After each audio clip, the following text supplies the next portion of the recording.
Meeting recording का option आ रहा है। रिकॉर्डिंग कुछ मत कर, वो रिकॉर्ड हो रहा है। नहीं तो कंटिन्यू पे क्लिक करना है क्या मेरे को? By continuing to be in the meeting your consulting to be recorded. हाँ कंटिन्यू कर दो ना, कंटिन्यू कर दो। सबको दिख रहा है ना? हाँ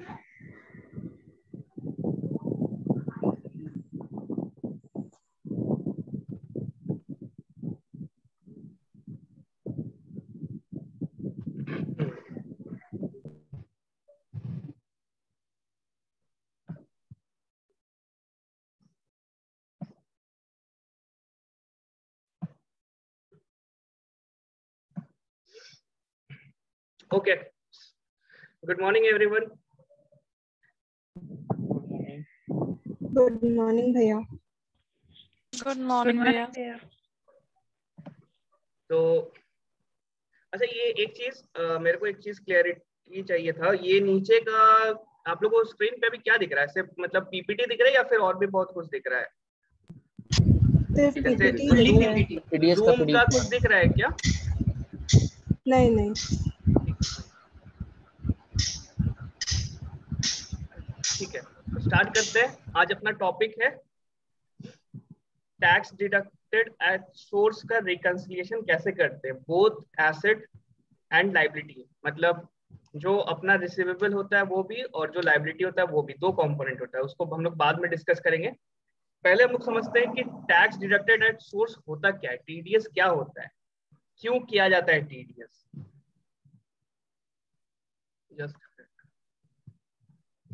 what is tax deducted at source? तो देखिए, ये एक आदमी है, इसका नाम है मिस्टर ए, ठीक है, और ये दूसरा आदमी है, इसका नाम है मिस्टर बी।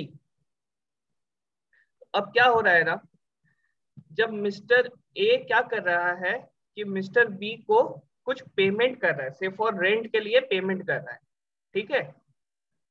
तो अब मिस्टर ए क्या करेगा ना, पेमेंट के टाइम पे ही, अच्छा एक बार क्या होता है कि मिस्टर बी को जब ये पेमेंट कर रहा है ना, तो मिस्टर बी पेमेंट रिसीव कर लिया कैश में, और मिस्टर ए उसको पे कर दिया। गवर्नमेंट को क्या कुछ पता चलेगा क्या अगर मतलब मिस्टर ए और मिस्टर बी ट्रांजेक्शन करता है आपस में कैश में? तो कुछ पता चलेगा क्या गवर्नमेंट को? हेलो? नहीं, क्योंकि ये कहीं पे नोट नहीं हुआ, ये ट्रांजैक्शन कहीं पे नोट नहीं हुआ। आज दिन अगर हम दुकान से जाके कोई सामान खरीदते हैं, से फॉर एक पेन खरीदते हैं, तो क्या गवर्नमेंट को पता चल पाएगा क्या कि हम पेन खरीदते हैं? नहीं ना, पता चलेगा। तो ऐसे क्या हो रहा था ना कि ऐसा बहुत सारा ट्रांजेक्शन हो रहा था जो कि बहुत ह्यूज अमाउंट्स का होता था। जैसे रेंट, बेसिकली रेंट का हम बता रहे हैं, कॉन्ट्रैक्चुअल पेमेंट्स का। इसमें क्या होता था ना कि पेमेंट्स हो जाता था इनकम एक्ट। देखिए, मिस्टर ए जब मिस्टर बी को पेमेंट करा ना कैश का, तो ये मिस्टर ए के लिए एक्सपेंस है, बट मिस्टर बी के लिए क्या है, इनकम है। तो अब मिस्टर बी क्या करता था ना कि अपना इस इनकम को डिस्क्लोज ही नहीं करता था, ठीक है। और इसके वजह से क्या होता था कि ये पूरी इनकम अनरिपोर्टेड चल जाता था, गवर्नमेंट को इस इनकम के ऊपर कोई टैक्स ही नहीं मिल पाता था। ये प्रैक्टिस इंडिया में बहुत जोर शोर से चल रहा था।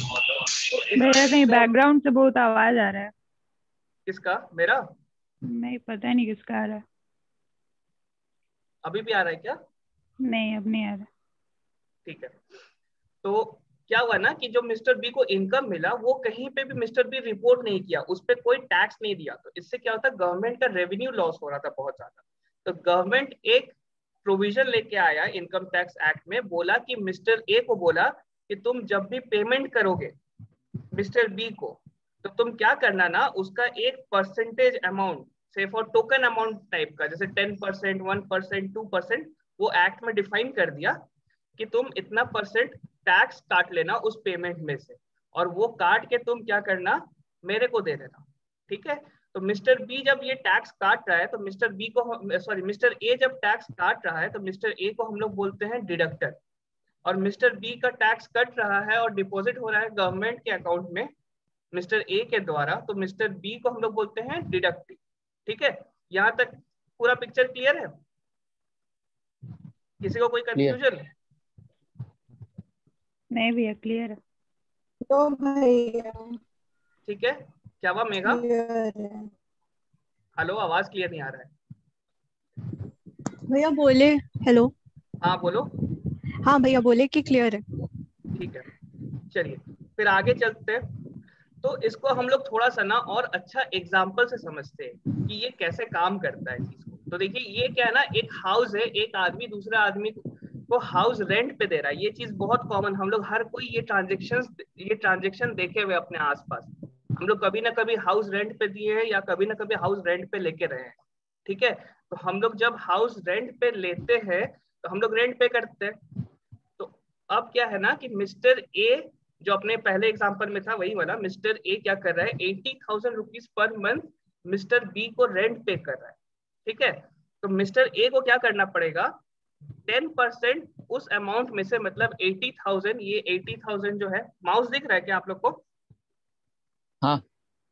ये 80,000 में से क्या है ना, 10% काट के गवर्नमेंट को दे देना पड़ेगा। रिमेनिंग 90% क्या करना पड़ेगा, मिस्टर बी को पे करना पड़ेगा। देखिए ये मिस्टर ए है, अपना पुराना जो एग्जांपल था वही कंटिन्यू कर रहे हैं। मिस्टर ए क्या किया ना, मिस्टर बी को रेंट पे किया, लेकिन वो पूरा 80,000 अमाउंट नहीं पे करेगा। ठीक है, क्योंकि गवर्नमेंट क्या बोला, पहले हम लोग देखे थे कि मिस्टर ए पूरा पैसा किसको दे रहा था, मिस्टर बी को, और मिस्टर बी इसका कहीं रिपोर्टिंग नहीं कर रहा था और इस पे टैक्स नहीं पे कर रहा था।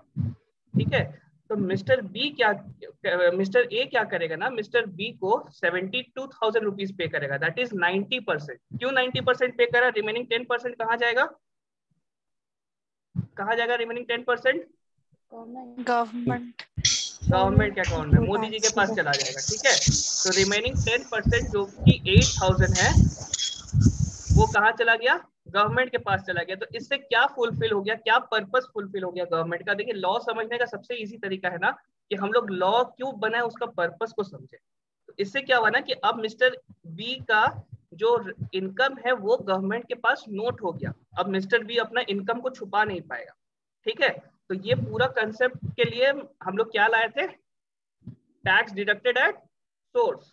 आप लोग बोलते रहिए बीच बीच में, नहीं तो हम सो जाएंगे। ठीक है, आगे चलते हैं। अब कुछ देखिए, जैसे यहाँ पे हम लोग स्टार्टिंग में देखे कि ये 10%, नैन्सी तेरे वाले से शायद आवाज आ रहा है, यहाँ पे हम लोग देखे कि 10% अभी भी आ रहा है? नहीं, म्यूट करने पे नहीं आ रहा था। ये 10% हम लोग देखे कि रेंट पे टीडीएस काटा। तो अब क्या है ना कि एक चीज समझने का यहाँ पे जरूरत है कि क्या हम लोग हर ट्रांजेक्शन पे टीडीएस काट लेंगे क्या? तब तो आदमी पागल हो जाएगा। जैसे कि आप अगर एक डेयरी मिल्क खरीदने जाते हैं, डेयरी मिल्क सिल्क, जो कि सबसे इम्पोर्टेंट, मतलब बहुत ही हम लोग के एज ग्रुप के लिए, मतलब या उससे छोटा, आजकल तो सबको ही खाता है, उन लोगों के लिए बहुत इंपॉर्टेंट चीज है। तो क्या डेयरी मिल्क सिल्क हम लोग 100 रुपए का खरीदते तो उस पर क्या टीडीएस काट लेंगे क्या? दुकानदार को टीडीएस काट के पेमेंट करेंगे? नहीं। ऐसे अगर सिर्फ गवर्नमेंट बोल देता कि आप कोई भी पेमेंट कीजिए किसी को भी, तो आपको उसमें से एक टोकन अमाउंट काट के एज टैक्स मेरे को डिपॉजिट करना पड़ेगा, तो क्या ये पॉसिबल होता? पूरा जितना भी इंडियन सिटीजन्स होता वो लोग पागल हो जाता। हर छोटा छोटा अमाउंट पे आज हम लोग अगर एक 10 रुपए का पेन भी खरीदते रहे हैं तो उस पर भी फिर हम लोग को टीडीएस काटना पड़ता। ये पॉसिबल नहीं था। तो इसके लिए ना गवर्नमेंट क्या किया कि बोला हमको हर चीज से मतलब नहीं है, हमको क्या है ना कि जो मेजर ट्रांजेक्शन है जिससे हमको टैक्स, बहुत मोटा टैक्स आ सकता है, बहुत ह्यूज अमाउंट ऑफ टैक्स आ सकता है, वो सब अमाउंट पे क्या करना है ना, आप लोग को टीडीएस काटना है। तो गवर्नमेंट क्या किया ना, स्पेसिफाई कर दिया, इसको अपने कहते हैं स्पेसिफाइड पेमेंट्स। कुछ पेमेंट स्पेसिफाई कर दिया कि आपको ये पेमेंट पे टीडीएस काट के देना पड़ेगा। तो सबसे पहले हम लोग एक एक करके कुछ इंपॉर्टेंट जो हम लोग को डेली बेसिस पे लगेगा वो सब को ही हम डिस्कस कर रहे हैं। बाकी एक बार रेट चार्ट आप लोग घर पे देखिएगा अच्छा से। तो सबसे कॉमन और सबसे पहले क्या है ना, सैलरी। सिर्फ और आज मेरे को क्या हो रहा है कि सैलरी मिल रहा है। अभी तो गवर्नमेंट टैक्स आप लोग देखे हैं कि रूल्स बहुत चेंज हो गया कि 10,000 से ऊपर कैश में नहीं दे सकते। पहले 20,000 था ये, और उसके पहले था ही नहीं। तो क्या होता था ना, किसी को मान लीजिए 30,000 रुपया सैलरी मिला कैश में, ठीक है, अब बहुत पहले का बात बता रही है, प्रोविजन आने से पहले का, तब कैश में पेमेंट्स अलाउड था, डिस अलाउड नहीं था। तो 30,000 रुपीज कैश में पेमेंट हुआ ना, तो सैलरी लिया और वो अपना खर्चा किया, खत्म कर दिया। वो ना गवर्नमेंट को बताया रिटर्न फाइल करके, ना उस पर टैक्स पे किया। तो गवर्नमेंट ये चीज नोट कर रहा था। तो गवर्नमेंट इसके लिए क्या किया ना, बोला कि एम्प्लॉय का जो सैलरी पे कर रहा है एम्प्लॉयर, तो वो एम्प्लॉयर को बोला कि जब भी आप एम्प्लॉय को सैलरी पे कीजिए तो आप उस पर क्या कीजिए, टीडीएस काटिए। ठीक है, तो अब आप लोग बताइए, जैसे कि एक जगह पे 10,000 रुपये एक ड्राइवर रखे, हम ड्राइवर को 10,000 रुपया दे रहे हैं, तो क्या हम उसका टीडीएस काट ले क्या? क्योंकि इसके लिए गवर्नमेंट फिर सोचा कि यार ये सबका तो ऐसे काटने से, अगर हम किसी को मतलब घर पे हम किसी को एक हाउस हेल्प रखे हैं, उसको हम मंथली 1,000 रुपया दे रहे हैं, वो भी सैलरी है उसके लिए, वेजेस है, तो क्या हम उस पर टीडीएस काट ले क्या? नहीं ना, क्योंकि क्या बोला ना कि लिमिट फिक्स कर दिया कि क्या लिमिट होना चाहिए। तो बोला लिमिट क्या है इसका, बेसिक एग्जेम्पशन लिमिट जो होता है ना अपना स्लैब रेट का, क्या है बेसिक एग्जेम्पशन लिमिट?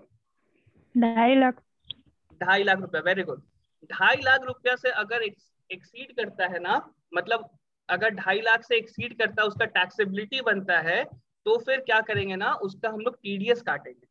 ठीक है, क्योंकि अगर 2.5 लाख से नीचे इनकम है तो कोई मतलब ही नहीं है, क्योंकि उसको अल्टीमेटली टैक्स देना नहीं है, तो उसका टीडीएस काट के कोई मतलब नहीं है। ठीक है, तो अब तो बात हो गया कि हम लोग कितना अमाउंट क्रॉस करेगा तब काटेंगे, बट क्या रेट से काटेंगे? अपने मन से काट ले क्या, 50% काट ले या फिर पूरा 100% काट ले? तो इसके लिए क्या हुआ ना, रेट स्पेसिफाई किया कि एक सर्टेन रेट पे आपको टीडीएस काटना पड़ेगा। तो सैलरी के लिए रेट क्या बोला कि जैसे बेसिक हम लोग इनकम टैक्स, आप लोग सबको ही सीखे होंगे टैक्स कंप्यूटेशन, जैसे हम लोग टैक्स कंप्यूटेशन करते हैं ना इंडिविजुअल्स का, वैसे आपको एकदम नॉर्मली टैक्स कंप्यूटेशन करना है। जैसे आप अप्रैल मंथ में है ना, अप्रैल मंथ में सिर्फ और आप 25,000 रुपया किसी को सैलरी दे रहे हैं, तो आप 25,000 रुपया करके पूरा साल का इनकम निकाल लीजिए, कितना हो जाएगा 25,000 इंटू 12? कोई बताएगा? 3 लाख रुपया। ठीक है, तो 3 लाख रुपया बेसिक एग्जेम्पशन लिमिट से ऊपर है कि नहीं? हाँ भैया। हाँ भैया। सिर्फ एक लकी का ही आवाज आ रहा है ज्यादातर, इंटरेक्ट कीजिए प्लीज। तो बेसिक एग्जेम्पशन लिमिट से ऊपर है, ठीक है, तो क्या इस पे टैक्स बनना चाहिए? अगर हम लोग नॉर्मल प्रोविजंस देखें, ज्यादा अंदर डीपली नहीं जाए, तो टैक्स बनता है एक बार के लिए। तो अब क्या करें कि हम लोग इसको पूरा साल का इनकम निकाल ले 25,000 इंटू 12 करके, ठीक है, और उस पे क्या टैक्स बनता है ना पूरा साल का, एक बार हम लोग वो निकाल ले। तो यही लिखा हुआ है, rate is slab rate. Slab rate से टैक्स निकालना, जो अपना वो है ना 2.5 लाख तक एग्जेम्प्टेड, उसके ऊपर 5%, फिर ऐसे करके उस हिसाब से हम लोग टैक्स कंप्यूट कर ले पूरा साल का, और उसको क्या करें ना फिर मंथली एवरेज कर दे कि पर मंथ कितना टैक्स बनता है। ठीक है, तो पर मंथ जो बनेगा वो हम लोग पर मंथ सैलरी से डिडक्ट कर लेंगे। समझ में आया? हाँ भैया। हाँ भैया। कोई क्वेश्चन है यहाँ पे? ऐसे तो पर मंथ भी नहीं काट के, कभी कभी 2-3 मंथ छोड़ के भी काट लेते हैं बहुत जगह। हाँ, कभी कभी 2-3 मंथ छोड़ के भी काटते हैं, बट अगर आप लॉ देखिएगा तो लॉ वही बोलता है एवरेजली काटने के लिए मंथली बेसिस। हाँ वो तो है। वो अपने इसके लिए करते हैं, अपना फंड बचाने के लिए, वो सब अलग चीज है, बट जो बेसिक लॉ बोल रहा है हम वही अभी डिस्कस कर रहे हैं। ठीक है, यहाँ इस सेक्शन में कोई दिक्कत नहीं है किसी को, ये सेक्शन 192। अब नेक्स्ट इंपॉर्टेंट सेक्शन चलते हैं अपने 194A।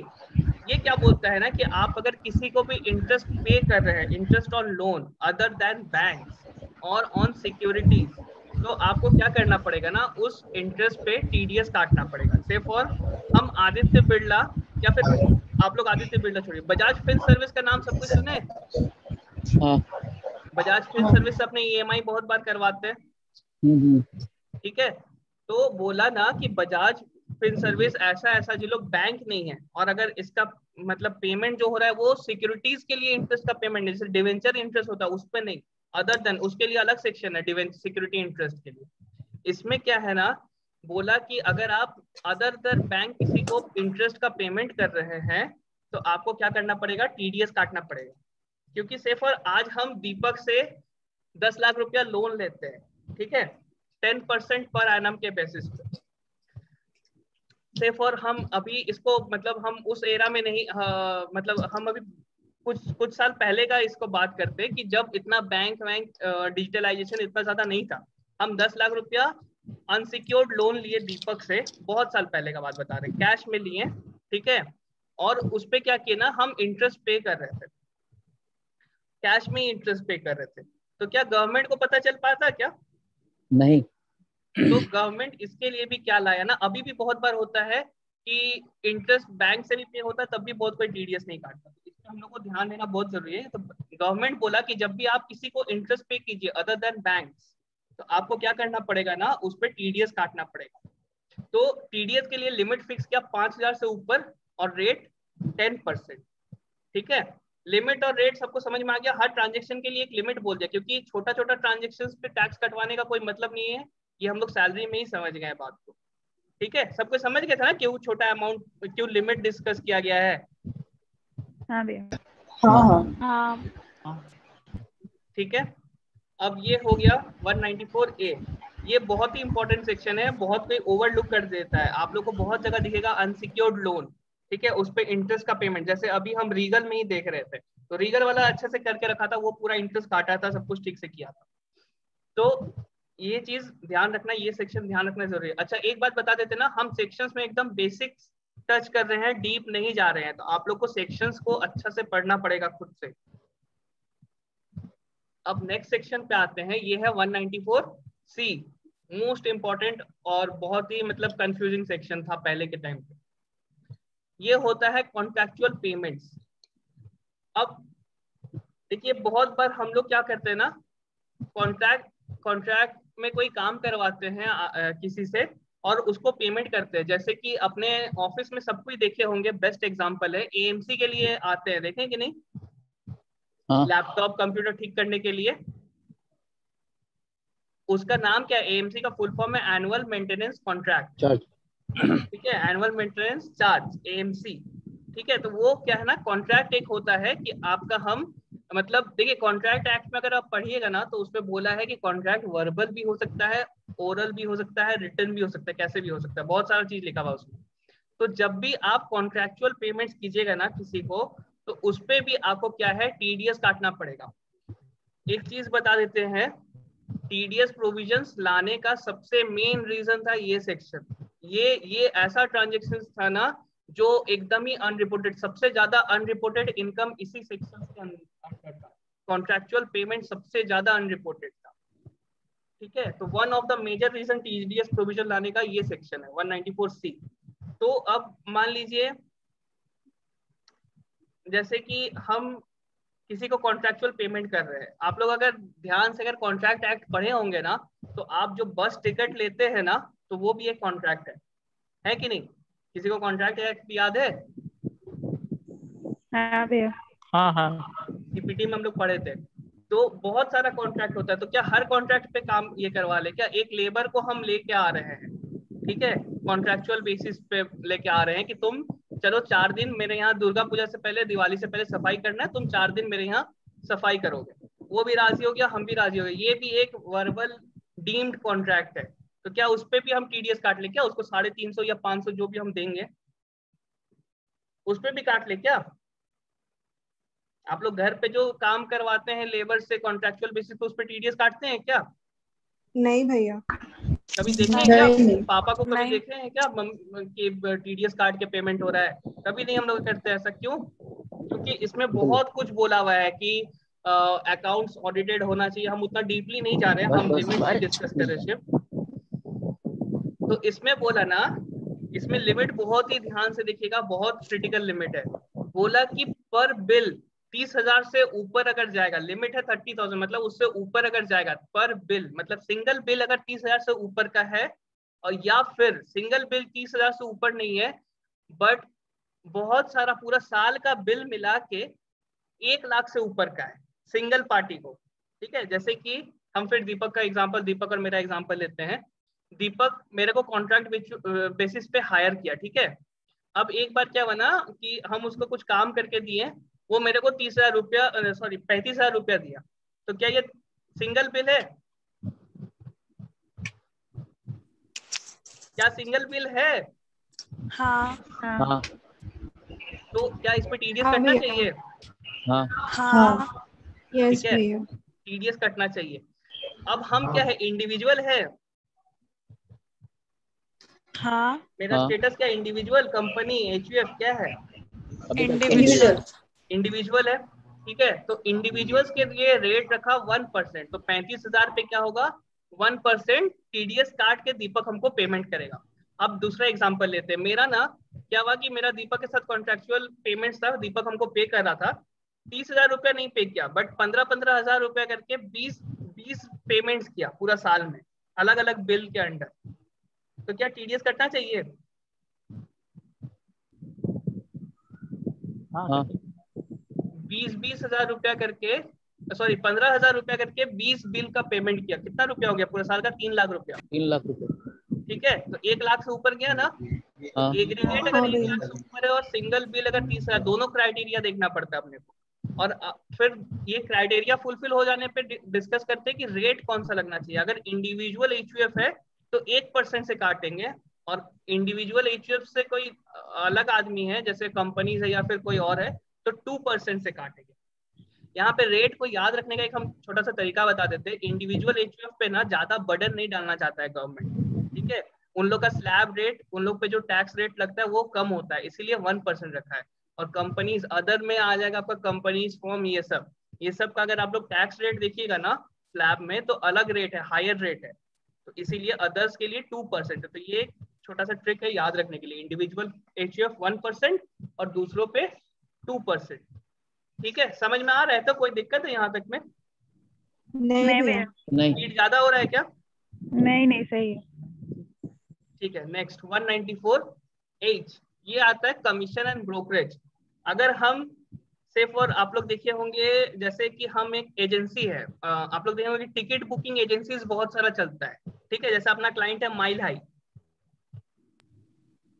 माइल हाई को क्या होता है ना, माइल हाई टिकट बुक्स करता है डिफरेंट एयरलाइंस के बिहाफ पे।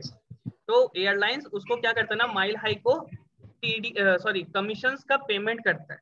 तो जब भी मान लीजिए एयर इंडिया कमीशन दे रहा है, क्योंकि माइल हाई एयर इंडिया के लिए टिकट बुक्स करके दे रहा है, तो जब भी कमीशन का पेमेंट कर रहा है एयर इंडिया माइल हाई को, तो माइल हाई क्या, एयर इंडिया क्या करेगा?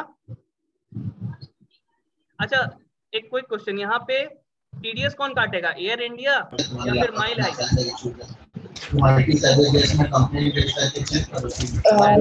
एक बार रौनक को चेक एयर करने इंडिया। बोल।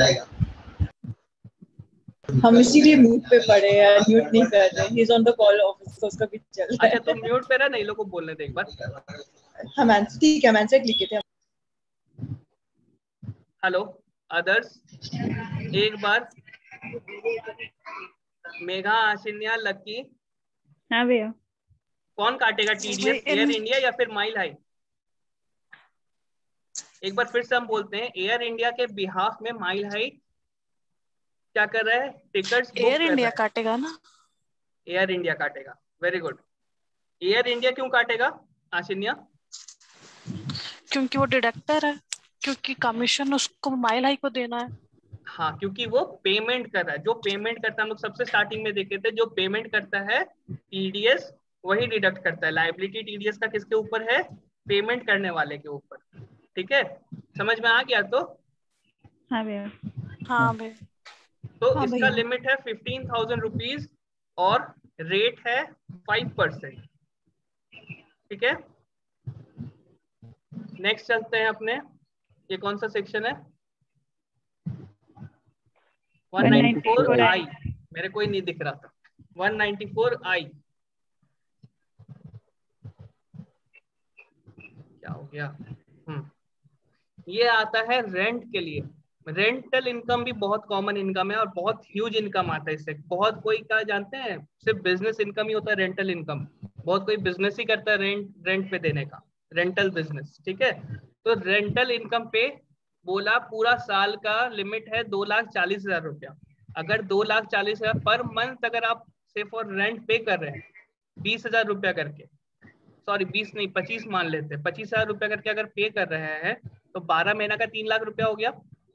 तो 2,40,000 रुपया लिमिट है, 2,40,000 रुपया जब क्रॉस कर गया तो क्या करेंगे, उस पे हम लोग टीडीएस काटेंगे। ठीक है, अगर प्लांट मशीनरी एंड इक्विपमेंट है, प्लांट मशीनरी और इक्विपमेंट अगर हम लोग इस पे लेते हैं, रेंट पे लेते हैं, जैसे कि बहुत बड़ा बड़ा कंपनी होता है ना, वो लोग क्या करता है, आप लोग पढ़े होंगे आईपीसीसी पढ़े होंगे, कैपिटल बजटिंग पढ़े हैं क्या?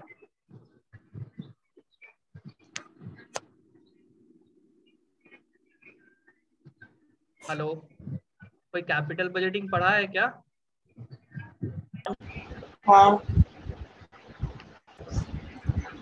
हम लोग जब भी कोई मशीन खरीदते हैं ना, हम बता देते जल्दी से, हम लोग जब भी कोई मशीन खरीदते हैं ना, तो क्या होता है, हम लोग पहले देखते हैं कि हम लोग को सस्ता क्या पड़ेगा, रेंट पे लेना सस्ता पड़ेगा या फिर खरीदना सस्ता पड़ेगा। तो इस बेसिस पे ना बहुत सारा बड़ा बड़ा कंपनी लोग क्या करता है, देखता है कि रेंट पे लेना सस्ता पड़ रहा है, तो वो लोग बड़ा बड़ा प्लांट एंड मशीनरी रेंट पे ले लेता है। ठीक है, कॉस्ट बचाने के लिए। तो अगर आप रेंट पे प्लांट मशीनरी या इक्विपमेंट लीजिएगा ना, तो उस पर आपको टीडीएस काटना पड़ेगा @2%। क्योंकि 2% क्यों है, क्योंकि प्लांट मशीनरी और इक्विपमेंट्स का जो रेंट होता है ना, उसका अमाउंट बहुत ज्यादा होता है, बहुत ह्यूज अमाउंट होता है, इसलिए रेट भी कम रखा गया है।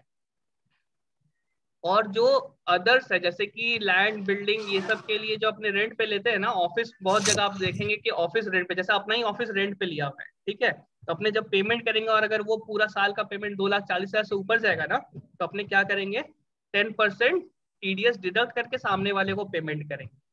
ठीक है, क्लियर है? तो हाँ हाँ भैया। हाँ भैया। नेक्स्ट है 194 IB, इसी का भाई है, आई का ही भाई है IB। पहले सिर्फ आई तक ही था, मतलब रेंट के लिए सिर्फ आई ही था। उसके बाद गवर्नमेंट देखा ना कि कुछ सेक्शन ऑफ पब्लिक है जिन लोग की छूट रहा है, तो उन लोग के लिए फिर क्या किया, IB लेके आया। इसमें क्या बोला ना, इस पे हाउस रेंट पे लेने, जो लैंड एंड बिल्डिंग जो अपने बात किए ना, उस पे, उसके लिए बोला।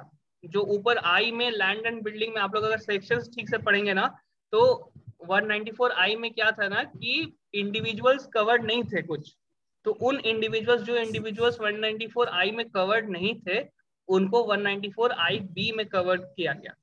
और उन लोग के लिए लिमिट रखा गया 50,000 पर मंथ। अगर पर मंथ 50,000 से ऊपर रेंट पे कर रहे हैं, तो आपको 5% टीडीएस डिडक्ट करना पड़ेगा। इसमें भी बहुत कुछ पढ़ना है, इस सेक्शंस को आप लोग को एक बार देखना पड़ेगा अपने से। अब लास्ट रेट की ओर चलते हैं। ये सबसे ज्यादा कॉमनली यूज्ड है, जो अपने पे एप्लीकेबल होता है, मतलब अपने पेमेंट्स पे एप्लीकेबल होता है। जैसे से फॉर 194J प्रोफेशनल्स के लिए, ठीक है, फॉर प्रोफेशनल्स, जब भी कोई प्रोफेशनल्स को पेमेंट करता है, जैसे ACH chartered accountant, doctor, engineer, lawyer, ये लोग क्या है, प्रोफेशनल्स है। ठीक है, अब प्रोफेशनल्स को जब भी पेमेंट करेंगे ना, जैसे कि हम लोग को मान लीजिए IRC पेमेंट कर रहा है GST के लिए, ठीक है, से फॉर 40,000 पर मंथ पेमेंट कर रहा है। अब 40,000 पर मंथ जब वो पेमेंट कर रहा है ना, तो लिमिट क्रॉस कर जा रहा है कितना का, 30,000। यहाँ ध्यान दीजिए, 30,000 के साथ ना पर एनम लिखा हुआ है एक्ट में, ना पर मंथ, ना सिंगल बिल, कुछ नहीं लिखा हुआ है। अगर आप लोग बेयर एक्ट पढ़िएगा तो वहां पे कुछ नहीं लिखा हुआ है, सिर्फ 30,000 लिमिट लिखा हुआ है। तो 30,000 लिमिट को अपने मानते हैं एग्रीगेट में, ठीक है, पर बिल ये सब नहीं, एग्रीगेट में मानते हैं। तो मान लीजिए जब हम लोग को 40,000 पेमेंट कर रहा है ना IRC, तो वो क्या करेगा, 10% TDS डिडक्ट कर देगा। ठीक है, क्लियर है? हाँ हाँ भैया। हाँ तो भैया। ऐसे ही देखिएगा, बहुत सारा कंपनीज में क्या है ना, कंपनीज एडवोकेट को भी पेमेंट करता है। बहुत सारा मतलब केस लॉ ये सब चलता है, तो उसके लिए एडवोकेट्स का जरूरत पड़ता है कंपनी को, तो वो लोग को भी जब पेमेंट करता है 30,000। अच्छा, यहाँ पे एक क्रिटिकल चीज आप लोग नोट कर रहे हैं कि नहीं, हमको पता नहीं, नोट करना चाहिए आप लोगों को। आप लोग एक चीज देख लीजिएगा, यहाँ पे जो चीज कंपनीज जनरली मिस आउट कर जाते हैं वो है 194J में डायरेक्टर सिटिंग फीस। ठीक है, यहाँ लिमिट का एक एक्सेप्शन है, डायरेक्टर सिटिंग फीस। लिमिट बोला है 30,000 रुपीज, लेकिन अगर डायरेक्टर सिटिंग फीस अगर ₹1 भी पेमेंट होगा ना, तो उस पर 10% TDS कटेगा, उसके लिए कोई लिमिट नहीं है। ठीक है, ये चीज जनरली मिस कर जाते हैं, तो ऑडिट में हम लोग को ये चीज ध्यान रखना है कि डायरेक्टर सिटिंग फीस होता ही है जनरली कंपनीज में, और अगर वो दिया गया है तो उस पर TDS कटा है कि नहीं कटा है। ठीक है, नेक्स्ट अब हम लोग थोड़ा सा रिकंसिलिएशन समझे उसके पहले हम लोग थोड़ा सा समझ लेते हैं कि रिकंसिलिएशन का एक जरूरत क्यों पॉइंट पड़ती बोलना है, एक हाँ पॉइंट बोलना है। हाँ बोलो। अभी अभी तुम एक पॉइंट बोला, डायरेक्टर सीटिंग फी, हाँ हाँ ठीक है, जिसको सेक्शन 194J में डाला गया है। हाँ हाँ ये एक बहुत बड़ा क्वेश्चन होता है कि जब डायरेक्टर्स ऑलरेडी जब कंपनी में हम उसको रेम्यूनरेशन दे रहे हैं, सेक्शन 192 में हम उसका डिडक्शन कर रहे हैं टैक्स का, तो फिर ये डायरेक्टर्स तो वो सेम डायरेक्टर्स ये तो उसको 192 में क्यों नहीं ले rather than going to 194J। So हाँ, ये but- बहुत स्पेसिफिकली क्लियर किया गया, नहीं हम एक पॉइंट क्लियर करना चाह रहे हैं यहाँ पर। Sitting fee is not a part of your salary. Sitting हाँ फी एवरी डायरेक्टर्स के लिए वो अदर देन सैलरी होता है, इसीलिए वो उसके प्रोफेशनल लेजर पे होता है, जिसके कारण उसको सेक्शन 194J में डाला गया है, not in the with the salary part in the section 192। हाँ ठीक है, ठीक है, समझ में आ गया तो ये वाला पॉइंट सबको। हाँ हाँ भैया, हाँ भैया। ठीक है, अब आगे बढ़ने से पहले हम लोग रिकंसिलिएशन समझे, उसके पहले हम लोग को ये समझना जरूरी है कि रिकंसिलिएशन, इतना देर हम सिर्फ बेसिक पे बोल रहे थे, ठीक है, कि टीडीएस होता क्यों है, क्या रेट से, क्योंकि अगर बेसिक नहीं पता होगा तो हम लोग क्या कर रहे हैं वो पता नहीं रहेगा। तो बेसिक में किसी को कोई क्वेश्चन है तो एक बार पूछ लीजिए जल्दी से। बेसिक में कोई क्वेश्चन है? Yes no? नहीं भैया। समझ गए। नहीं ना, ठीक है, चलिए फिर हम लोग Shaunak, समझ। I have a हाँ, point. Shaunak, I have a हाँ, point. बोलो। You have missed out one section. क्या? जैसे तुम बोला कि you are covering only the basics, I agree to that. But एक section है जो important है, कौन सा? section 194 IC. IE क्या है IC, उसमें? IC. IC This is basically actually, हाँ, ये basically, I'm coming on the video also. Wait a minute. हाँ, ये सेक्शन बेसिकली जो है ना उन लोगों के लिए किया गया है, जैसे हम लोग क्या होता है, हम लोग रेंट का बिजनेस कर रहे हैं, जो मान लो रेंट है, बहुत क्या होता है, मेरे एक प्रॉपर्टी है, हम अपने प्रॉपर्टी को रेंट पे दिए, मेरे को पता है लिमिट 2,40,000 है, तभी टीडीएस कटेगा। हम क्या करेंगे, हम 2,40,000 टीडीएस नहीं कटने के लिए 55,000 करके टीडीएस दे देंगे। 4 महीने का प्रॉपर्टी दिखा दी, 4 महीने इनकम कर लिए, तो बेसिकली लिमिट क्या हो गया मेरा, 2,20,000 ही हुआ।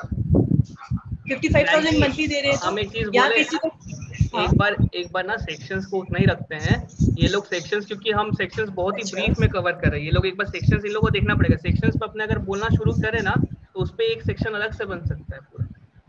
नहीं, हम एक्चुअली ये पॉइंट इसलिए बोल रहे हैं क्योंकि मैंने अभी 1-2 क्लाइंट्स को देखा, ये सेक्शन आने के लिए बेसिकली जो रेंटल इनकम, जो इंडिविजुअल रेंटल्स होते हैं ना, ये उन लोगों पे एप्लीकेबल है। It doesn't impact the fact कि तुम्हारा टैक्स ऑडिट होना चाहिए।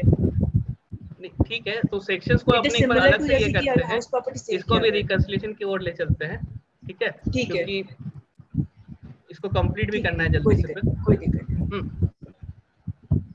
अच्छा, हाँ ठीक है। तो अब सेक्शंस सॉरी रिकंसिलिएशंस जानने से पहले हम लोग रिकंसिलिएशन का जरूरत क्यों पड़ता है वो जान लेते हैं।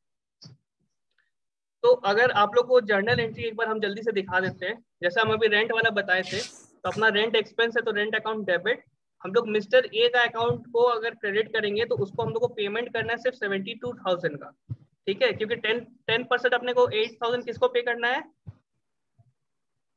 8,000 किसको पे करना है, मोदी जी को, मोदी जी को, ठीक है। तो हम लोग अपना लाइबिलिटी बुक कर लिए टीडीएस पेबल का 8,000 रुपीज, ठीक है।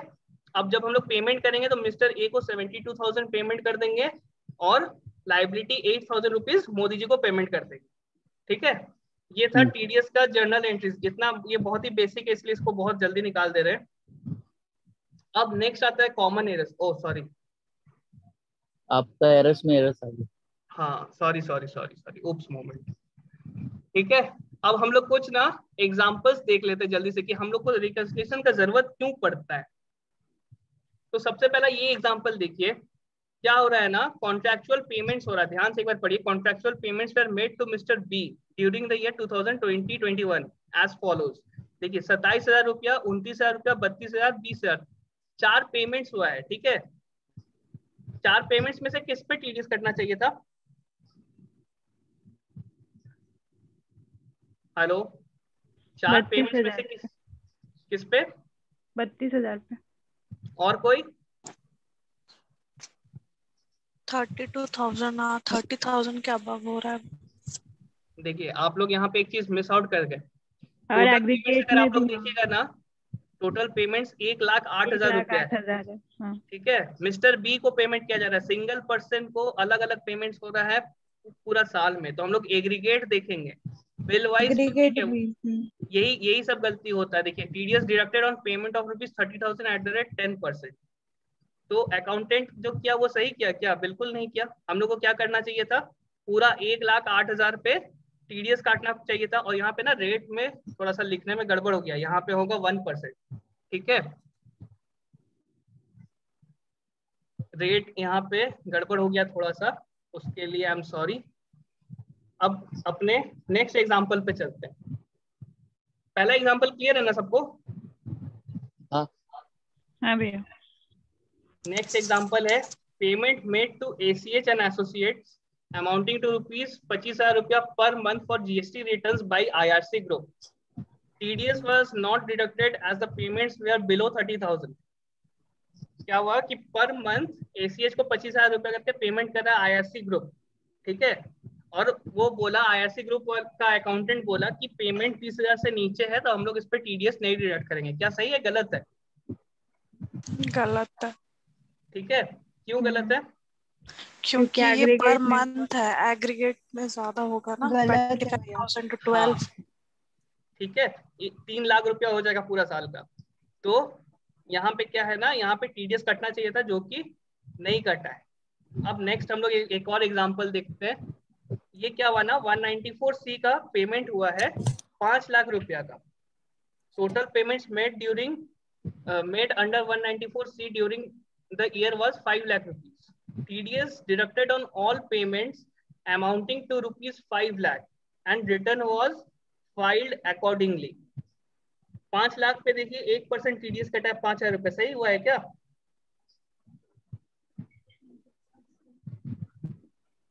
हेलो, एग्जाम्पल 3 अनम्यूट कीजिए और बोलिए एक बार। सोच रहे हैं भैया। अच्छा, एक बार हम हेल्प करते हैं, ठीक है, जल्दी से। देखिए लिखा है total payments made under 194C। Total payments मतलब हम लोग 194C में अभी रेट्स देखे थे, 2 रेट एप्लीकेबल था, 1% और 2%, है ना? तो कैच वहीं पे है कि टोटल पेमेंट्स हुआ है 194C का 5 लाख रुपए। तो इसमें इंडिविजुअल्स का भी होगा, एचयूएफ का भी होगा, सबका होगा। हम तो ऐसा कहीं नहीं बोले कि सिर्फ इंडिविजुअल या कंपनी को हुआ है। और देखिए ये क्या किया ना, सब पे 1% से काट दिया 5,000 रुपीज।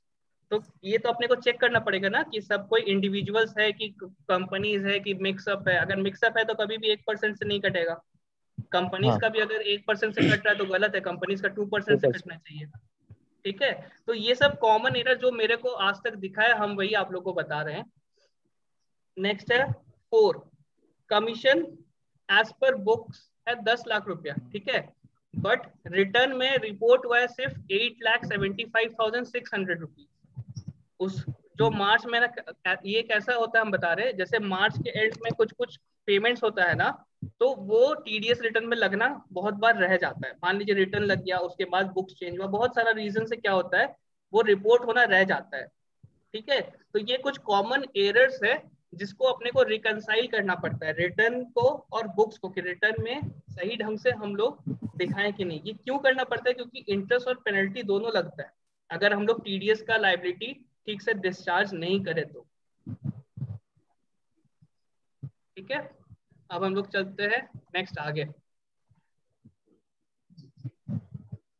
अब है रिकंसिलिएशन। तो रिकंसिलिएशन के लिए ना हम यहाँ पे लास्ट वाला एग्जांपल समझ में नहीं आया अच्छे से। अच्छा, हम वापस से बताते हैं। देखिए क्या हुआ ना कि कमीशन जो है 10 लाख रुपया का, एज पर हम लोग का टैली जो है ना, दिख रहा है 10 लाख रुपया का कमीशन का पेमेंट। ठीक है, एक्सपेंस हाँ। दिख रहा है कमीशन पेड 10 लाख रुपया।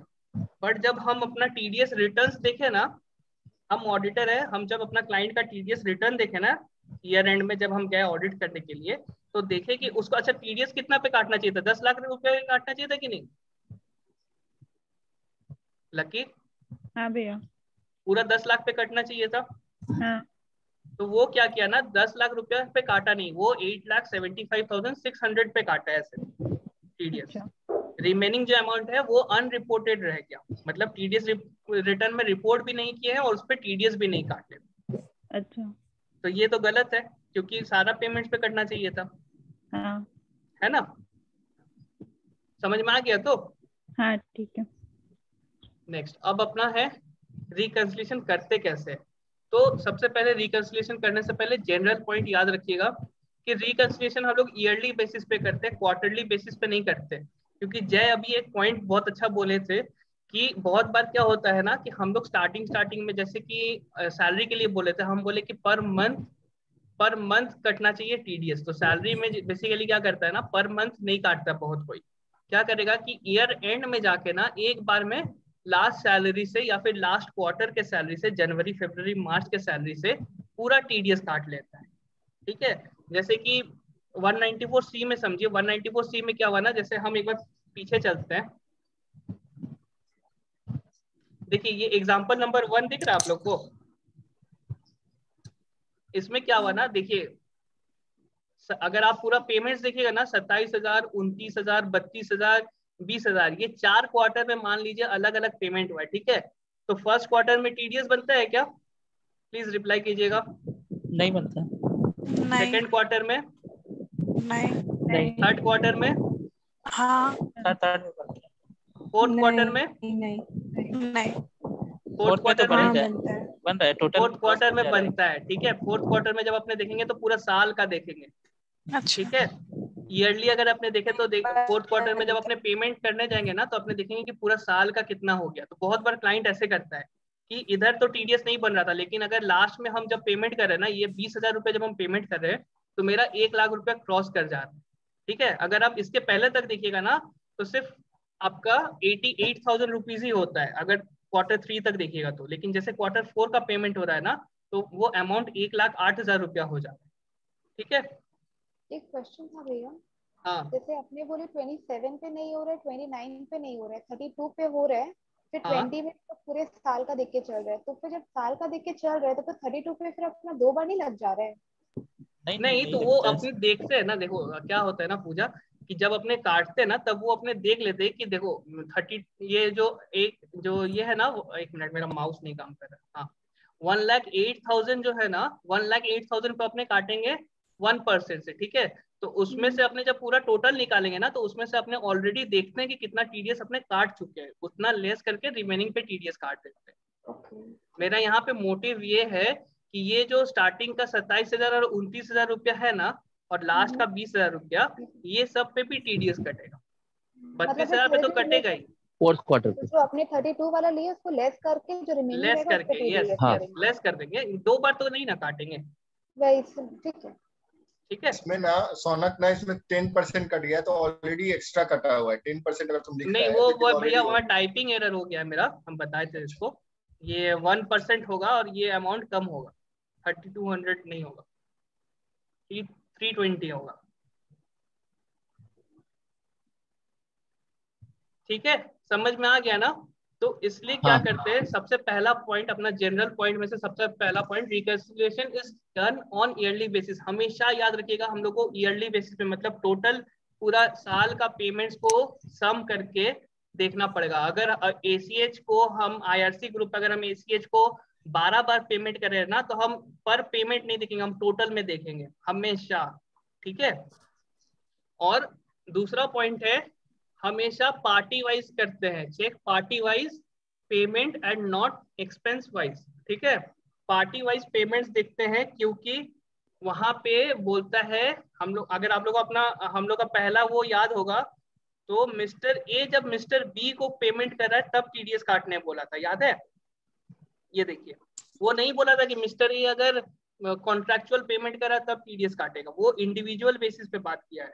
सेक्शंस अगर आप लोग पढ़िएगा, वो एक्सपेंस वाइज नहीं बोलता है। एक्सपेंस वाइज वो स्पेसिफाई किया है सिर्फ कि ये एक्सपेंस पे टीडीएस कटेगा, बट कटेगा हमेशा पार्टी वाइज। लिमिट जो है वो पार्टी वाइज दिया हुआ है। ये पॉइंट क्लियर है कि कुछ कंफ्यूजन है इस पॉइंट पे? आई गेस सेकेंड पॉइंट में थोड़ा कंफ्यूजन होगा। पार्टी वाइज हम लोग एग्जैक्ट निकालेंगे कैसे कि उस पर टीडीएस हाँ अभी कटना दिखाएंगे, चाहिए वो कि हम नहीं? दिखाएंगे कैसे निकालेंगे। कोई कंफ्यूजन है क्या? नहीं भैया। सेकंड पॉइंट क्लियर है ना? हमेशा पार्टी वाइज देखते हैं, ठीक है। यहाँ पे हम पूरा स्टेप्स लिखे हैं, अभी ये स्टेप्स को हम करके जस्ट जल्दी से दिखा देंगे। हम इस स्टेप्स को डिस्कस नहीं कर रहे यहाँ पे, ऐसे मतलब पढ़ के नहीं डिस्कस कर रहे, हम करके दिखा दे रहे, ठीक है। तो देखिए सबसे पहला अगर आप लोग देखिएगा ना, पहला पॉइंट है कि हम लोग को एक टीडीएस कॉन्सो फाइल निकलता है, जो पूरा साल में क्या क्या पेमेंट्स बना सारा क्वार्टर का रिटर्न का निकलता है, ठीक है। तो क्वार्टरली टीडीएस कॉन्सो फाइल एक हम लोग क्लाइंट से मंगवाते हैं, जो कि ये देखिए, ये आप लोग को दिख रहा है स्क्रीन पे, बहुत हाँ। छोटा दिखता है। ठीक है। ये प्रोजेक्ट का है, ये देखिए क्वार्टरली दिया हुआ है, किस सेक्शन में किस क्वार्टर में। देखिए सेक्शन 192B क्वार्टर 4 में देख रहे हैं, सिर्फ एक ही क्वार्टर में काटा है, पहला मैं 2 थोड़ा क्वार्टर में नहीं जूम कर काटा है। रही हूँ। थोड़ा जूम कर दे क्या? हाँ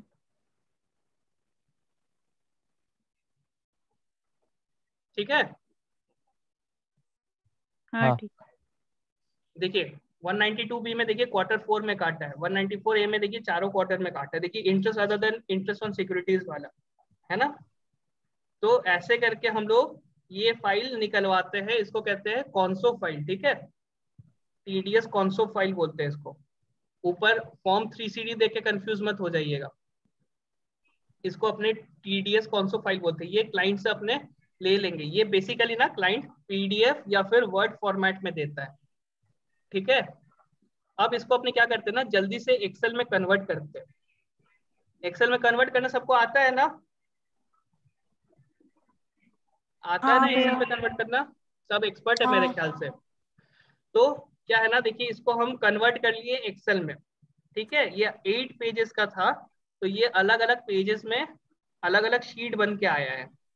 अब हम क्या किए ना, यहाँ से हम सबसे पहले हमको एक, ये क्वार्टरली है, अलग अलग है, तो हमको क्या करना पड़ेगा ना, डेटा को, ये हाइजीनिक नहीं है मेरा काम करने के लिए। हाइजीनिक मतलब कि हमको क्वार्टरली देखना है, सॉरी हमको सेक्शन वाइज देखना है। तो यहाँ देखिए 194A में क्वार्टर 4 यहाँ आ रहा है, ठीक है। एक मिनट, हम दिखा रहे हैं, हम क्या बोलना चाह रहे हैं वो दिखा रहे। देखिए आदित्य बिरला का आप लोग देख रहे हैं यहाँ पे, जिस पे हम क्लिक किए, यहाँ आदित्य बिरला आ रहा है। फिर यहाँ भी क्वार्टरली भी आदित्य बिरला आ रहा है, ये क्वार्टर 4 का है, ये क्वार्टर 3 का है, ये क्वार्टर 2 का है। देखिए ऐसे अलग अलग आ रहा है ना, ठीक है, और अलग अलग पेज पे है।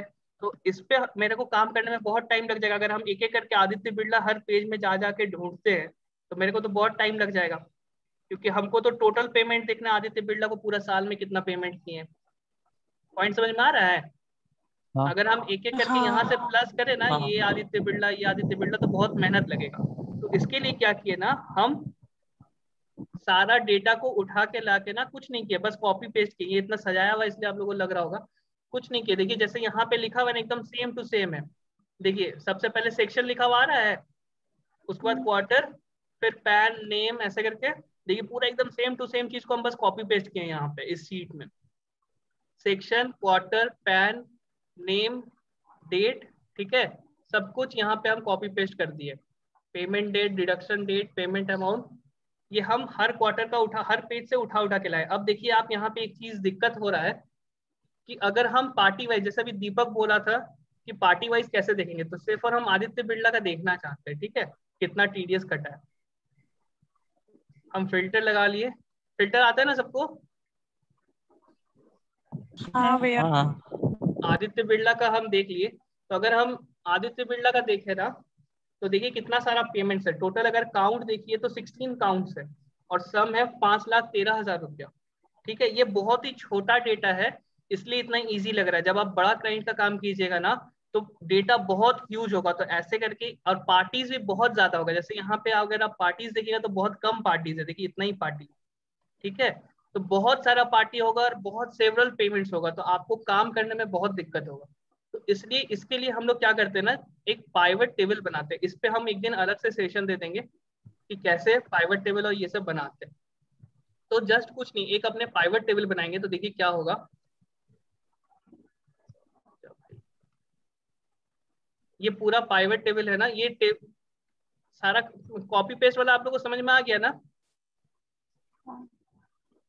हाँ सिर्फ भैया। आशिन्या का आवाज है, क्योंकि आशिन्या की हुई है, लकी, मेगा, हाँ भैया। कॉपी पेस्ट वाला समझ में ना, कुछ नहीं, बस अलग अलग पेज से उठा उठा के लाए यहाँ हाँ पे। भैया। ठीक हाँ है, हाँ। ये अपने पाइवट टेबल क्रिएट किए। अब अपने को क्या चाहिए, सेक्शन वाइज चाहिए। ठीक है, सेक्शन वाइज किस पार्टी को कितना पेमेंट किए हैं, तो ये देखिए हम सेक्शन को उठा के लेके आए रो में। ठीक है, अभी हम ये करके दिखा रहे हैं, इसके बाद ना हम क्या करेंगे, ये शीट हम सबको भेज देंगे आप लोग को। आप लोग एक बार खुद से प्रैक्टिस कीजिएगा, जहां दिक्कत आएगा मेरे को फोन कर लीजिएगा, हम बता देंगे, तब आप लोग को ज्यादा अच्छे से समझ में आएगा। ठीक है, ये सेक्शन आ गया, नेम आ गया, और हमको क्या चाहिए, हमको पेमेंट देखना है। तो पेमेंट अमाउंट है, तो हम इसको वैल्यू में डालेंगे, ये काउंट में आ रहा है, ये सब हम अलग से बता देंगे कैसे होता है, अभी जस्ट दिखा रहे हैं कि हम क्या करना चाह रहे हैं।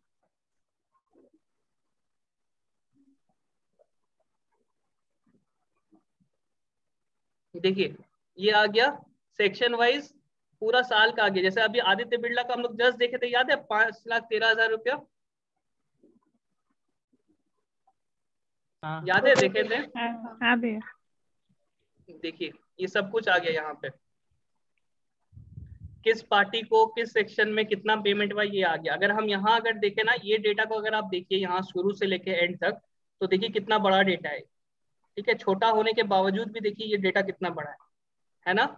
यहाँ अगर आप नंबर ऑफ एंट्रीज टोटल देखिएगा तो कितना है, देखिए 134, देख रहे हैं। और वही मेरा अगर पाइवट टेबल पे अगर आप देखिएगा तो देखिए कितना कम एंट्रीज है,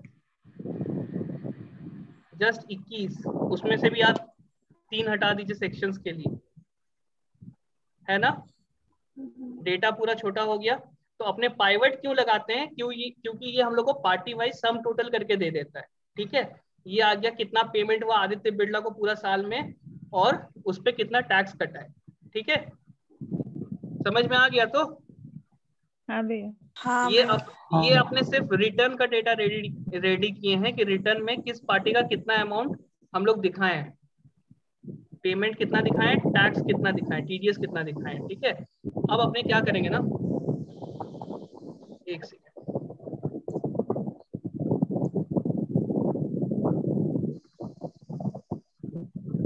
अब अपने ना एक टीडीएस रिकंसिलिएशन फॉर्मेट है अपने ऑफिस का जो अपने बनाया है। ये देखिए, ये है टीडीएस रिकंसिलिएशन फॉर्मेट, दिख रहा है सबको। हाँ हाँ देखिए यहाँ पे ना ये फॉर्मेट है, किस पार्टी को कौन सा नेचर ऑफ पेमेंट है, सैलरी है, कॉन्ट्रेक्चुअल है, प्रोफेशनल है, क्या है, किस सेक्शन में वह है, अपने बुक्स में वो किस एक्सपेंस हेड के अंडर बुक किया हुआ है। ठीक है, अमाउंट पेड, क्या अमाउंट पे किए एज पर बुक्स और एज पर रिटर्न। ठीक है, ये रेट अपने आप कैलकुलेट कर लेगा इसमें। उसके बाद टीडीएस का क्या है, as per books as per return, और डिफरेंस अगर कुछ होगा तो वो आ जाएगा। तो देखिए जैसे अभी हम एक पार्टी का सिर्फ करके बताते हैं। हम जैसे यहाँ से आदित्य बिरला को उठाएंगे,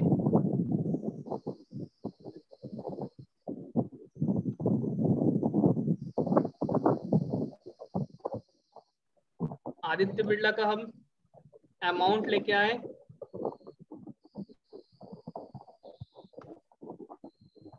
और टैक्स अमाउंट, ये कुछ नहीं, जस्ट जो हम अपना रिटर्न का डेटा प्रिपेयर किए ना उसको यहाँ पे कॉपी पेस्ट कर दे रहे हैं। ठीक है, इस स्टेप में मेरे ख्याल से किसी को कोई दिक्कत नहीं होना चाहिए। ऐसे करके हम सारा पार्टीज को पुट कर देंगे यहाँ पे। ठीक है, अब हम है ना, अब नेक्स्ट बात है कि हम बुक्स में कैसे देखेंगे कि आदित्य बिरला को कैसे क्या पेमेंट हुआ है। तो हम इसके लिए एक बार मेरे पास मेरा जो ईआरपी होगा हम उस पर जाएंगे। जैसे टैली है, टैली ईआरपी में हम लेजर्स में जाएंगे, पार्टी लेजर में हमको जाना है। तो चल रहा है थोड़ा सा, एक सेकंड,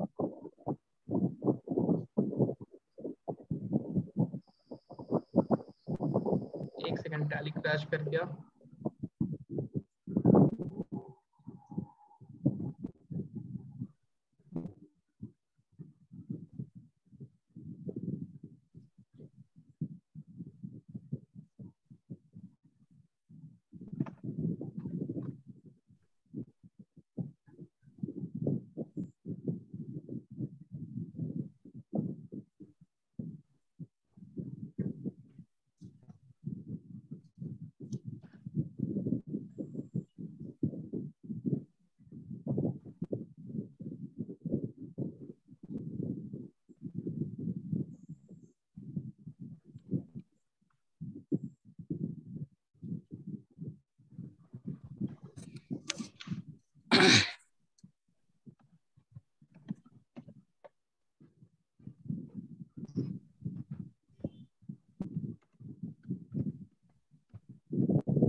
ये जैसे अब अपने जाएंगे आदित्य बिरला के लेजर में, ठीक है।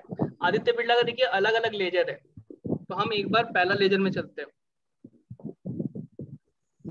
इसको पूरा साल का ओपन कर लेंगे लेजर एक बार, ठीक है।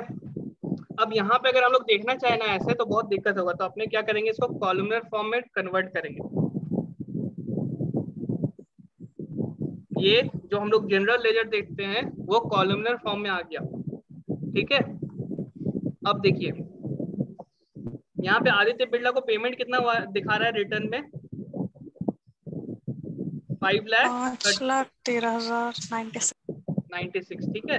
तो अपने क्या करेंगे ना, मैच करेंगे। जैसे यहाँ पे देखिए ये वाला हो गया, और देखिए आप लोग यहाँ पे देख रहे हैं आदित्य बिरला का अलग अलग 3 लेजर है, ये 3 लेजर है, नीचे वाला छोड़ दीजिएगा, ठीक है। दिख रहा है हाँ भैया। ये 3 लेजर है ना, अपने 3 लेजर को ऐसे करके एक्सपोर्ट कर लेंगे एक्सेल में। देखिए हम एक्सपोर्ट करके रखते हैं, हम दिखाते हैं आप लोगों को।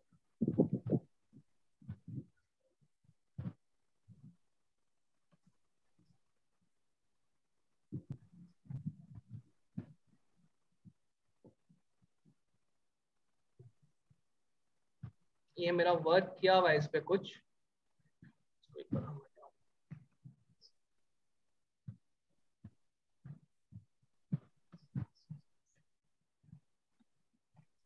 देखिए आदित्य बिरला से क्या हुआ था ना, लोन लिया गया था। अगर आप सेक्शन देखिएगा, किस सेक्शन के अगेंस्ट है आदित्य बिरला का,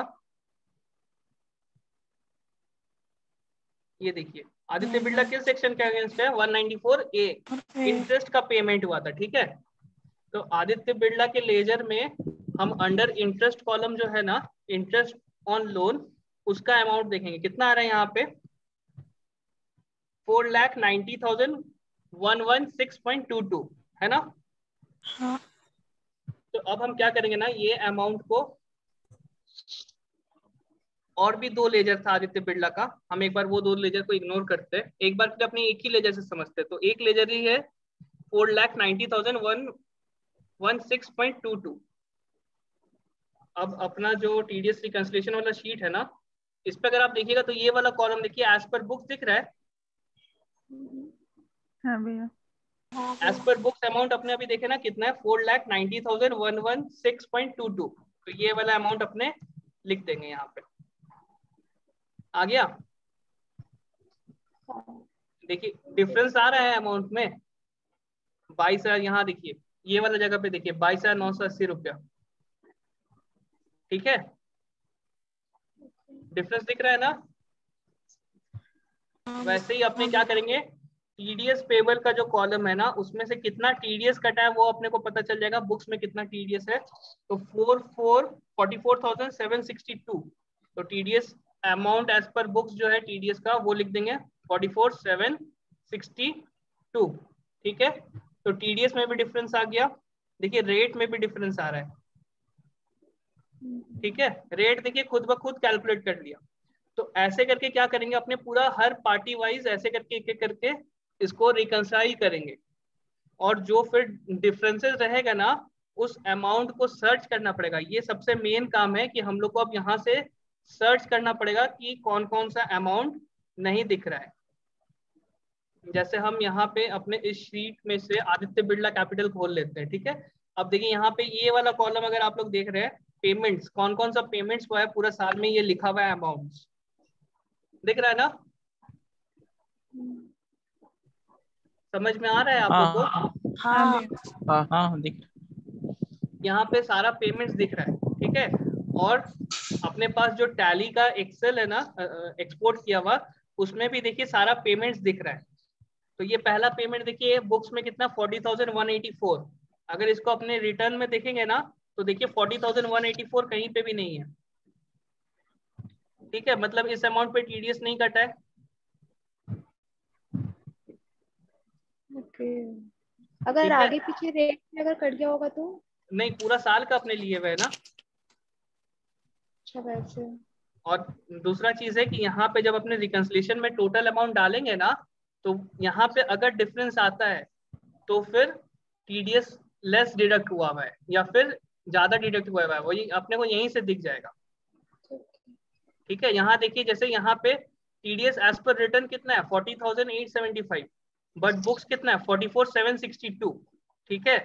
बट जब आप अमाउंट पेड देखिएगा ना, तो अमाउंट पेड में उल्टा है, एज पर रिटर्न है 5,13,000 और एज पर बुक्स है 4,90,000। तो यहाँ पे कुछ एक गड़बड़ है, क्योंकि ऐसा होता नहीं है। तो आपको इसको बैठ के एक एक पूरा मिलाना पड़ेगा पेमेंट्स को, जो कि हम किए थे। यहाँ पे हम स्टार्टिंग में कलर हटाए थे, आप लोग देखे थे ना, देखिए यहाँ पे सब मिलाया हुआ है। ये जो रेड किया हुआ है ना, ये अमाउंट्स नहीं मिला मेरे को रिटर्न में। ये जो कलर नहीं किया हुआ है, ये अमाउंट मेरे को रिटर्न में मिल गया है। ऐसे करके अपने को ट्रैक करना पड़ेगा। हम एक और छोटा सा एग्जांपल दिखा देते हैं। ये देखिए संजय बैनर्जी, ठीक है, एक पेस्ट नहीं करते एक बार के लिए। संजय बैनर्जी का अमाउंट देखिए कितना है, 9 लाख रुपीस। दिख रहा है सबको? 9 लाख रुपीस का पेमेंट हुआ है, टीडीएस कटा है 71250। अब हम टैली में चलते हैं संजय बैनर्जी के लेजर पर।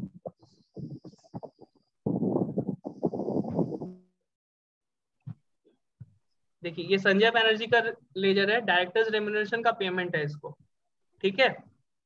इस पे देखिए बहुत सारा कॉलम है। हम लोग जिसका पेमेंट, जिस हेड का पेमेंट किया हम लोग को उस पे देखना है। ये वाला हेड देखिए, डायरेक्टर्स रेम्यूनरेशन वाला हेड दिख रहा है? दिख रहा है डायरेक्टर्स रेम्यूनरेशन वाला हेड?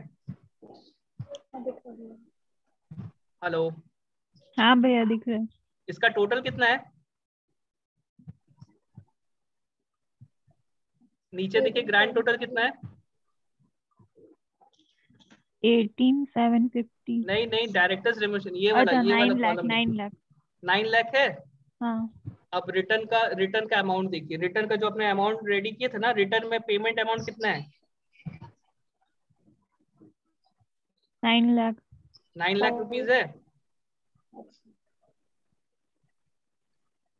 ये देखिए अब देखने में इजी रहेगा। रिटर्न का अमाउंट कितना है संजय बैनर्जी का? हेलो, 9 लाख। 9 लाख। 9 लाख है। और देखिए चलिए फिर टीडीएस का अमाउंट मैच करवाते हैं। टीडीएस पेबल कितना है बुक्स में? 71,250। 71,250। रिटर्न में कितना है? 71,250। तो अगर हम अपना जो रिकंसिलिएशन शीट है, यहाँ पे अगर इस कॉलम में, इस रो में, सॉरी रो नंबर 6 में अगर हम डालते हैं संजय बैनर्जी का सारा अमाउंट, तो क्या डिफरेंस आएगा कुछ? क्या नहीं, कोई डिफरेंस नहीं आएगा।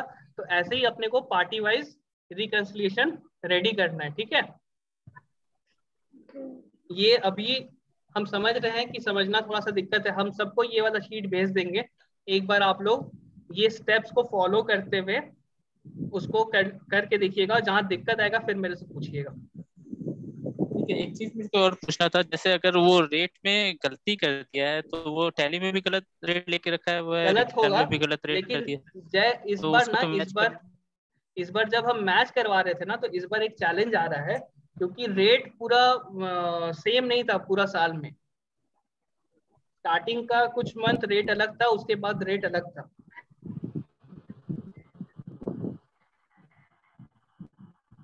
हेलो जय। हाँ, मेरा कुछ प्रॉब्लम हो गया है शायद, अच्छा, कट गया था, फिर से कनेक्ट हो रहा है। अच्छा कोई बात नहीं। ये रेट है ना। और एक चीज है कि यहाँ पे हम ना, आदित्य बिरला का 3 लेजर था, हम सिर्फ एक लेजर का ही अमाउंट डाले। अगर तीनों लेजर का अमाउंट डालेंगे ना, तो हो सकता है ये मैच भी हो जाए, ठीक है। अभी टाइम कम है, इसीलिए हम तीनों लेजर का ये करके नहीं दिखा रहे हैं। बेसिक एक आइडिया तो समझ में आ रहा है ना कि कैसे रिकंसिलिएशन करते हैं अपने। अगर अपना बुक्स में जैसे अगर टैक्स पेमेंट कुछ और है और रिटर्न में कुछ और गया हुआ है, तो फिर उसको ठीक कैसे करते हैं, लाइक नेक्स्ट ईयर में? ठीक करते हैं कि अपने ये काम ना जनरली क्या करते हैं कि पेमेंट करवा देते हैं लाइब्रेरी का। आई गेस जय इस पे बोलना, जय को ज्यादा आइडिया होगा। जय,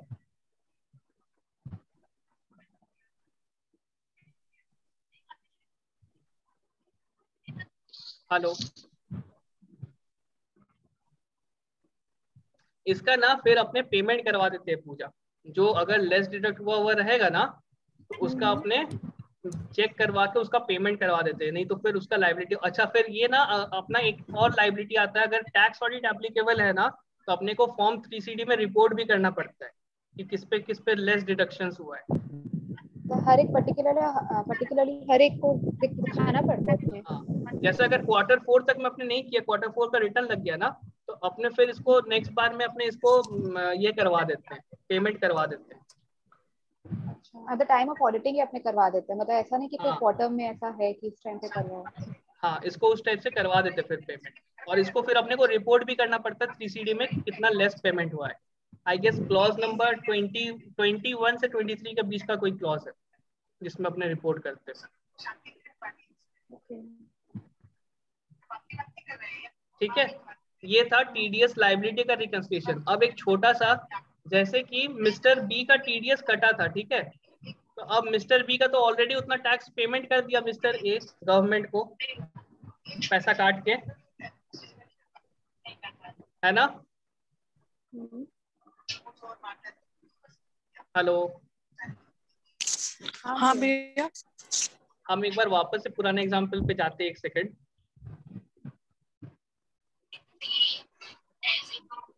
ये वाला मिस्टर ए क्या किया था ना, मिस्टर बी का, इसका वैसे आवाज आ रहा है।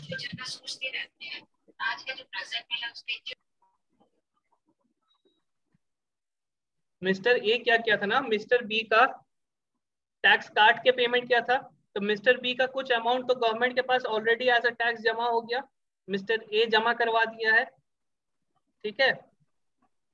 हाँ।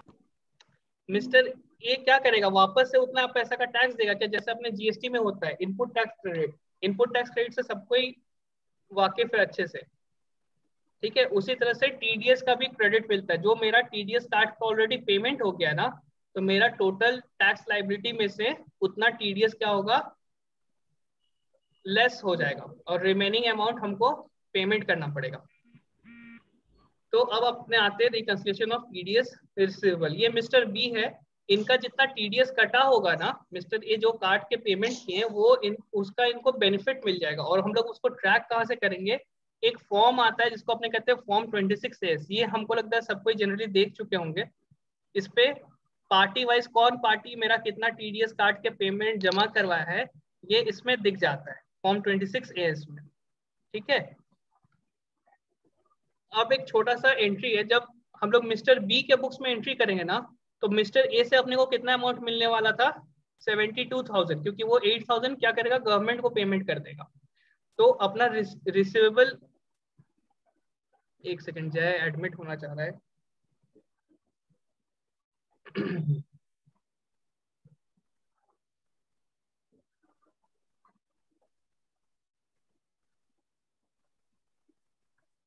तो मिस्टर ए से अपने को कितना अमाउंट मिलना था, सिर्फ 72,000 रुपीज, और 8,000 हम लोग के बिहाफ में मिस्टर ए क्या किए थे, गवर्नमेंट को पेमेंट कर दिए थे टैक्स का, ठीक है।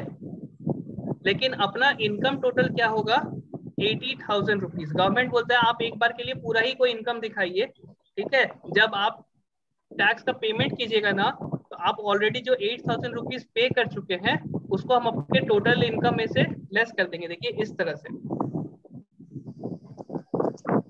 ये अब बोला गवर्नमेंट कि आप एक बार के लिए पूरा कोई अपना इनकम दिखाइए, 80,000 को पूरा इनकम दिखाइए, ठीक है। उस पर आप अपना टैक्स लाइबिलिटी कैलकुलेट कीजिए। हम एक बार के लिए 5% लिए हैं, तो 5% से 4,000 रुपीज आता है पेबल। लेकिन ऑलरेडी मिस्टर ए मेरे बिहाफ में कितना गवर्नमेंट को पे कर चुका है, 8,000 रुपीज, ठीक है। तो हमको अगर मान लीजिए ये 4,000 की जगह 10,000 रुपीज आता ना, तो रिमेनिंग 2,000 हमको पेमेंट करना पड़ता। क्योंकि ये 4,000 आ रहा है और मेरा एक्सेस पेमेंट किया हुआ है गवर्नमेंट को एज अ TDS, तो मेरे को क्या होगा, 4,000 रुपीज वापस मिल जाएगा एज रिफंड। यही आता है TDS रिफंड अपना। आप लोग बहुत बार सुने होंगे TDS रिफंड आया कि नहीं, TDS रिफंड आया कि नहीं, यही आता है TDS रिफंड। इसका एक छोटा सा, भैया प्लीज, क्या चीज, ये वाला 4,000 वाले को वापस समझाएंगे क्या आवाज नहीं आ रहा क्लियर। 4,000 4,000 वाला कैसे, मतलब आप कैसे करके वो रिफंड निकाले, थोड़ा सा वापस समझाइए। जैसे अपने रिटर्न फाइल करेंगे ना, तो उसमें अपने दिखाते, रिटर्न फाइल में दिखाते हैं, वो ऑटोमेटिक आ जाता है आजकल तो प्रीफिल करने से कि अच्छा। कितना मेरा TDS कटा हुआ है, ठीक है। तो अगर मेरा जितना लाइबिलिटी बन रहा है उससे ज्यादा का TDS कटा हुआ है, जैसे यहाँ देखिए लाइबिलिटी आ रहा है 4,000 रुपीज का, बट मेरा TDS कट चुका था 8,000 रुपीज, ठीक है। तो मेरा एक्सेस टैक्स कट चुका था तो अपने को ये रिफंड मिल जाता है, ठीक है, ये अपने बैंक अकाउंट में वापस आ जाता है। ठीक है, ठीक। उसका उल्टा केस अगर होता, 10,000 रुपये अगर लाइबिलिटी आता और 8,000 रुपीज अपना टीडीएस कटा हुआ है, तो एक्सेस जो 2,000 रुपीज होता ना, वो अपने को रिटर्न लगाने के टाइम पे पेमेंट करना पड़ता।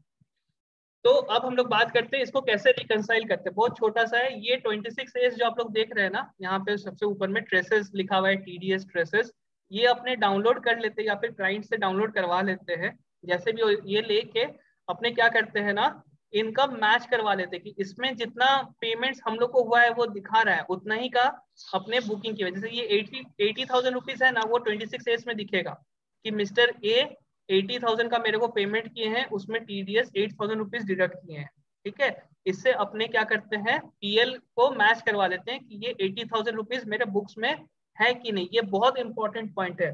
26A के साथ मेरा इनकम मैच करना ही करना चाहिए। हम लोग का सबसे क्रिटिकल पॉइंट यही रहता है ऑडिट में कि 26A से मैच कर रहा है कि नहीं, क्योंकि अगर उससे मैच नहीं करेगा ना, उससे इनकम मान ली यहाँ 80,000 मेरा दिख रहा है और हम रिपोर्ट किए हैं बुक्स में या फिर रिटर्न में सिर्फ 70,000 रुपीज, तो गवर्नमेंट कल दिन मेरे को पकड़ेगा, बोलेगा तुमको तो 80,000 रुपीज का टीडीएस काट के पेमेंट किया है, तुम सिर्फ 70,000 रुपीज कैसे बोल रहे हैं जी। ठीक है, तो टीडीएस का मोटिव ही यही है कि मेरा अंडर रिपोर्टिंग ना हो इनकम का। तो अपने इनकम को मैच करवा लेते हैं 26A से, और जो टीडीएस यहाँ दिखता है ना 26A में, वो मेरे लिए एसेट है, रिसीवेबल है, उसका बेनिफिट मेरे को मिलेगा। तो उसको अपने क्या करते हैं, बुक्स में रिकॉर्ड कर लेते हैं as a asset, TDS receivable. ये देखिए यहाँ पे डेबिट हो रहा है ना, TDS receivable account debit to rental income, तो ये मेरा एसेट बुक हो जा रहा है। ठीक है, तो इस टीडीएस रिसीवेबल को और इस इनकम को अपने 26A से मैच करवा लेते हैं। ये बहुत छोटा सा काम होता है, इसमें ज्यादा कुछ रहता नहीं, इसलिए इसको हम करके नहीं दिखा रहे। ठीक है, तो यही था अपना टीडीएस रिकंसिलिएशन। किसी को कोई भी डाउट है यहाँ तक? एक बार रिकंसिलिएशन वाला हम भेज देंगे, शीट आज ही अभी मेल कर देंगे, आप लोग एक बार खुद से ट्राई करके आज देख लीजिएगा, आज के आज, तो आप लोग को समझ में आएगा कहाँ पे क्या डाउट आ रहा है। ठीक ठीक है, ठीक है भैया। किसी को कोई डाउट है तो एक बार पूछ लीजिए।